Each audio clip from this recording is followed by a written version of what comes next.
हर हर महादेव, जय शिव शंकर। गणेश चतुर्थी, सिद्धि विनायक चतुर्दशी, कलंक चतुर्दशी 31 अगस्त 2022 दिन बुधवार को पड़ रही है।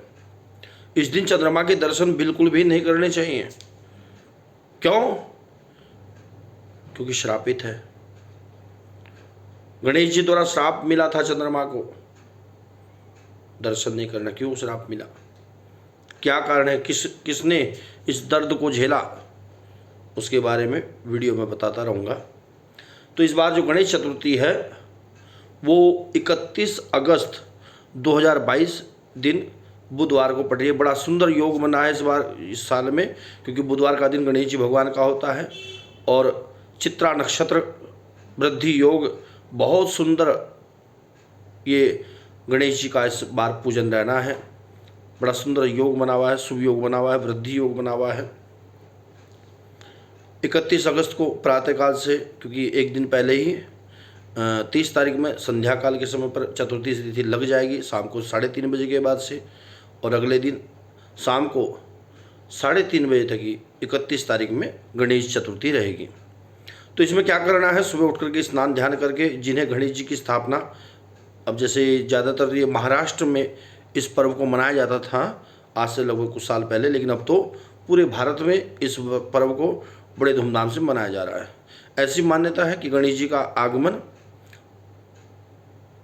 3 दिन के लिए कोई लोग बिठाता है, कोई 1.5 दिन के लिए, कोई 5 दिन के लिए, कोई 7 दिन के लिए और कोई पूर्ण 10 दिन के लिए। चतुर्दशी यानी कि जो अनंत चतुर्दशी आएगी 9 सितंबर की दिन, शुक्रवार को, उस दिन तक गणेश जी 10 दिन के लिए पूर्ण रूप से विराजमान होते हैं। और उस दिन अनंत चतुर्दशी के दिन, यानी कि इस बार जो 9 सितंबर है, उस दिन जाकर के आपको गणेश जी को विसर्जित करना है, गणेश जी को जाकर के अपने लोग के लिए गमन करें, ऐसी प्रार्थना करनी है। तो इसमें क्या करें, प्रातःकाल स्नान ध्यान करके गणेश जी की मूर्ति जो आपको स्थापित करनी है, जितने दिन के लिए करनी है, किसी ब्राह्मण को बुला करके भी आप पूजन करवा सकते हैं, नहीं तो स्वयं करें। सुबह उठकर स्नान ध्यान करें और गणेश जी को पंचामृत से, गंगा जल से स्नान कराएं, बड़ा सुंदर तिलक लगाएं, वस्त्र पहनाएं, वस्त्र पहना करके, माला आदि पहना करके, भगवान को चंदन का तिलक लगा करके, मिष्ठान का, मोदक, वैसे अति प्रिय है भगवान को, मोदक का भोग लगाए और 108 बार दूबड़े की नाल, यानी कि दूबड़ा, साफ दूबड़ा ले और 108 बार ओम गंग गणपते नमः मंत्र का जाप करते हुए भगवान के चरणों में अर्पित करें। वैसे विद्वान लोग कहते हैं कि भगवान के कानों पे लगाना चाहिए, मस्तक पर लगाना चाहिए, मस्तक पर भी चढ़ाना चाहिए और कानों पर भी, दोनों तरफ दूर्वा, और कंधे पर भी दूर्वा भगवान के रखना चाहिए, पैरों में रखना चाहिए। इस प्रकार से 108 बार या अधिक बार भी आप जाप कर सकते हैं। ओम गंग गणपते नमः। आरती करें भगवान की, कीर्तन करें, शाम का समय भगवान का पूजन करके, भगवान को भोग लगा करके आरती करें। और इसी प्रकार से नित्य भगवान का पूजन करने के बाद जितने भी दिन के आपको गणेश जी बैठाने हैं घर में, 7 दिन, 5 दिन, 9 दिन, 10 दिन, तो उतने दिन तक गणेश जी का पूजन करने के बाद बड़ी सुंदरता के साथ गणेश जी का जल में, सुंदर जल में, स्वच्छ जल में विसर्जन करना चाहिए। बहुत से लोग होते हैं कि इधर उधर डाल दिए तो बड़ा उनका अपमान होता है, ऐसा बिल्कुल ना करें।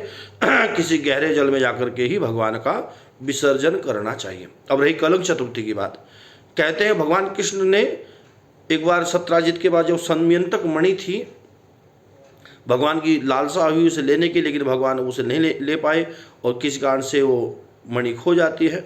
उसका सत्यराजित का भाई से लेकर के भाग जाता है और वहाँ पर भगवान कृष्ण के ऊपर ये कलंक लग जाता है। बड़ी खोजबीन के बाद ये मणि प्राप्त होती है। वैसे कथा बहुत लंबी है भागवत में, इसलिए क्योंकि सूक्ष्म रूप से बता रहा हूँ। भगवान को उस दिन चतुर्थी तिथि थी भादव मास के। एक बार चंद्रमा, और जब घूमने के लिए भगवान गणेश जी जा रहे थे तो चंद्रमा भगवान गणेश को देख करके उपहास करने लगा, उनकी सूंड को लेकर के मजाक उड़ाने लगा। भगवान क्रोधित हुए और श्राप दिया कि तुम्हें, जिस प्रकार तुमने मेरे चेहरे को देख करके मेरा मजाक उड़ाया है, ऐसे तुम्हारा चेहरा भी अगर कोई देखेगा तो तुम्हें उसे अपमानित होना पड़ेगा, लज्जित होना पड़ेगा, ऐसा मैं तुम्हें श्राप देता हूँ। तब चंद्रमा भगवान के पैरों में पड़ गया, हे प्रभु मुझे क्षमा कीजिए, मेरे से गलती हो गई, मैं भविष्य में ऐसी गलती नहीं करूँगा।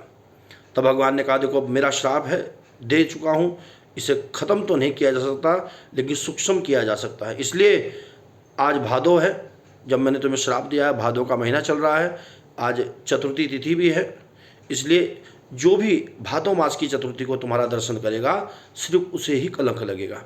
इसलिए इस दिन व्रत रखने वाले को चंद्रमा के दर्शन नहीं करने चाहिए, बल्कि चंद्रमा को जल देते समय अपने नेत्रों को बंद रखें। किसी कारण से यदि किसी ने चंद्रमा के दर्शन कर भी लिए तो उसका क्या उपाय है, क्या करे कि हमने चंद्रमा के दर्शन कर लिए चतुर्थी को, तो हमें क्या करना चाहिए, उसके बारे में अगली वीडियो में मैं आपको बताऊंगा। या आप अगर वीडियो देख रहे हैं तो मुझसे संपर्क करें। इसका निष्करण, इसका उपाय जानने के लिए आप मुझे व्हाट्सअप करें कि चतुर्थी तिथि के चंद्र दर्शन का परिहार क्या है। तो मेरे भाइयों बहनों, इस प्रकार से गणेश चतुर्थी के दिन जो मुहूर्त है वो सुबह 5 बजे से शुरू हो जाएगा। सुबह जो शुभ योग है वो सुबह 5 बजे से शुरू हो रहा है, 9 बजे तक रहेगा। उसके बाद 10:30 बजे से लेकर के 12 बजे तक का, 9 से 10:30 का जो समय है वो शुभ नहीं है, 10:30 से 12 बजे तक का समय शुभ है। 12 बजे राहु काल लग जाएगा, इसलिए 12 से 1:30 बजे तक आप गणेश जी की स्थापना बिल्कुल ना करें, राहु काल में बिल्कुल ना करें। राहु काल में गणेश जी की स्थापना बिल्कुल नहीं करनी चाहिए। इसलिए बुधवार के दिन 12 बजे से 1:30 बजे तक राहु काल रहेगा। इसलिए गणेश जी की स्थापना जो करती हैं या तो राहु काल से पहले करें या राहु काल के बाद, और 3:30 बजे तक चतुर्थी रहेगी, इसलिए 3:30 बजे तक गणेश जी की स्थापना कर दें क्योंकि उसके बाद पंचमी तिथि प्रारंभ हो जाएगी, इसलिए पंचमी तिथि में गणेश जी की स्थापना नहीं करनी चाहिए। इसलिए 3:30 बजे तक सभी जो भी भक्त लोग गणेश जी को बैठा रहे हैं अपने घर में, वो शाम 3:30 बजे से पहले गणेश जी की स्थापना करें और जो है गणेश जी का पूजन करें। भगवान गणेश जी आपके जीवन में हर प्रकार से खुशहाली लाए, आपके जीवन में हर प्रकार से तरक्की दें, ऐसी मैं कामना करता हूँ। गणेश जी भगवान आपका कल्याण करें। हर हर महादेव, जय शिव शंकर।